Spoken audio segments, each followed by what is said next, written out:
அஸ்ஸலாமு அலைக்கும் வரஹ்மத்துல்லாஹி வபரகாத்துஹு. நாளும் ஓர் அமுதமொழி.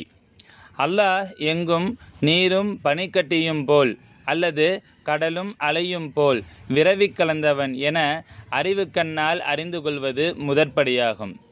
தூல சூக்கும பொருள்களாய் அனைத்துமாய் அவன் உள்ளான் என்பதை அறிந்தது போல் அனைத்து பொருள்களிலும் தூலத்திலும் அவனை அவனாக காண்பது இரண்டாம் படியாகும். கண்ட பொருள்களில் நம்மை சம்பந்தப்படுத்தி ஒவ்வொன்றுடனும் தொடர்பு வைத்து கொள்வதும் பிரிவினையின்றி ஒன்றித்தலும் கலந்துரைதலும் அனுபவிக்கும் நிலையாகிய மூன்றாம் படியாகும்.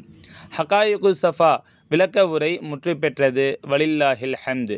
சங்கைமிகு ஷேഖநாயகம் குதுபு ஜமான் ஷம்சுல் உஜூத் ஜமாலியா அசையீத் ஹலீல் அன் மௌலானா அல் ஹசனியுல் ஹுசைனியுல் ஹாஷிமி கதசல்லாஹு சிர்ரஹுல் அலீம் அவர்கள் ஹகாயுகு சஃபா எனும் நூலிற்கு தமிழ் விரிவாக்கம் அளித்த பரமார்த்த தெளிவு எனும் நூலிலிருந்து